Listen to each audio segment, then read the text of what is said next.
The story of the three little pigs. Once upon a time, there was an old pig who had three sons. The oldest boy was named Hank, and he was a little bit lazy and loved to eat. The next oldest was Henry, and he was a little bit snobby and loved to flirt with the girl pigs. The youngest was Huey, and he was very smart and kind and hardworking, and he loved his family very much. Well, Hank, Henry, and Huey lived with their mother for many years until finally they were old enough to go out into the world and make lives for themselves. Hank and Henry resisted, but Huey was enthusiastic. They all set out with a little money they had saved to make their fortunes. Huey suggested they pool their assets and work together, but Hank and Henry wanted to make it on their own. They knew the first thing they would need was some place to live, so they had to build their own houses. Hank spent most of his money on food, so by the time he had to buy building material, all he could afford was straw. Hank was going to build a house out of straw.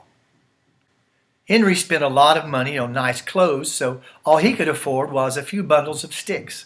Huey, however, saved his money diligently, so he was able to buy bricks and mortar. Hank and Henry built their houses in no time at all and decided to visit their brother to see how he was doing and to gloat about being so far ahead of him. When they saw that he had built only one wall in the time it took them to build their whole houses, they laughed and teased him, but Huey didn't care.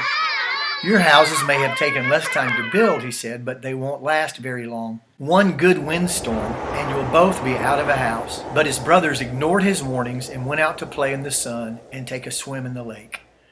But while they were out in the woods, goofing around and eating, someone was watching them. A pair of eyes that were greedy and hungry. A pair of eyes that longed for a pork dinner. It was a lone wolf, and he licked his chops at the sight of those plump, juicy little pigs. He leapt out of the woods and snarled. Hank and Henry, of course, ran as fast as they could, which wasn't terribly fast because, let's face it, they're pigs. But Hank got to his house fast and locked the door behind him. The wolf walked around and around the house. Little pig," he said, "let me come in." "Not by the hair of my chinny chin chin," said Hank. "Then I'll huff and I'll puff and I'll blow your house in." The wolf could just as easily have pushed somewhat hard and the house would have collapsed. But he saw how flimsy the house was and he saw an opportunity to get in a cheap joke. So he took a deep breath and blew with all of his might. In seconds, the straw house collapsed and Hank was without a home. He ran as fast as he could to his brother's house. Again, the wolf knocked on the door. Little pigs, let me come in." "Not by the hair of our chinny chin chins," said Hank and Henry. "Then I'll huff and I'll puff and I'll blow your house in." This time it took 2 deep breaths, but the house fell down and Hank and Henry were again without a place to stay. Running even faster than they had before, they arrived at Huey's house just as he was putting up the last brick. But when he saw his brothers running toward him with a wolf on their heels, he opened the door quickly and invited them in. This time the wolf was too angry to do the chinny chin chin bit. Once again the wolf knocked on the door and said, little pigs, let me come in." And the pigs answered, "Not by the hair of our chinny chin chins." "Okay," yelled the wolf, "you asked for it." And with a deep breath and 2 full lungs, he huffed and he puffed and he roughed and he woofed until he had enough. The house would not blow over. "See," said Huey, "I told you my house was sturdier. Now don't worry. The wolf can't get in. We are perfectly safe." And so it seemed. For the rest of the day, the wolf tried to find a way in while the pig brothers played some games. But the doors and windows were shut and locked tight. The house was too well built to be knocked down by anything less than a battering ram. And even then, it would have had to have been a pretty big one. Once upon a time is pretty vague, so there may not have even been battering rams back then. It's hard to tell exactly. Finding himself unable to break in, he thought he would employ some kind of deceit or trickery. "Knock, knock, knock. Who's there?" asked Huey from the inside. "No one really," said the wolf in a meek voice. "Just a poor little lamb who has lost his way. Will you let me come in and get warm?" He put his hands in through the mail slot, and the pig saw that it was a white and fluffy hand, much like a sheep's hand would be. "Well, I guess it is a little lost lamb," said Hank. "Let's let him in," said Henry. "No," said Hughie. "It's not a little lost lamb, it's the wolf." "But it sounds like a lamb," said Henry. "And it looks like a lamb," said Hank.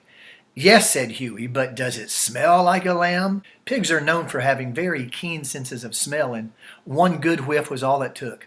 "Woo, Flower! You are the wolf, and you're not coming in, not by the hair of my chinny chin." "Stop saying that," growled the wolf.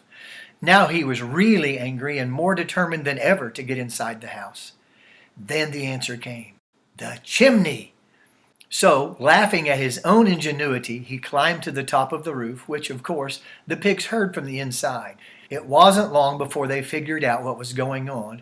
Actually, it wasn't long before Hughie figured it out. Hank and Henry didn't really know what was going on at all. In fact, they thought it might be Santa Claus. Eventually, Henry convinced them that it was the wolf. So they built a huge fire in the fireplace. And soon it was licking at the wolf's tail. And then the wolf's tail caught on fire. And he yowled and he howled and he screamed. And he climbed back up the chimney and he ran away into the woods trying to cool himself off. Hughie opened the front door. And the big bad wolf was nowhere to be seen. Never to be seen again. Though there is evidence to indicate that after being dismissed from the wolf pack in shame, he did make trouble for a little girl in a red cape. But that's another story. And that's how Hank and Henry Pig learned not to cut corners and to take pride in their work and to do a good job every time, even if it took longer. They also learned that it's harder for a big bad wolf to hurt you if you've got family by your side.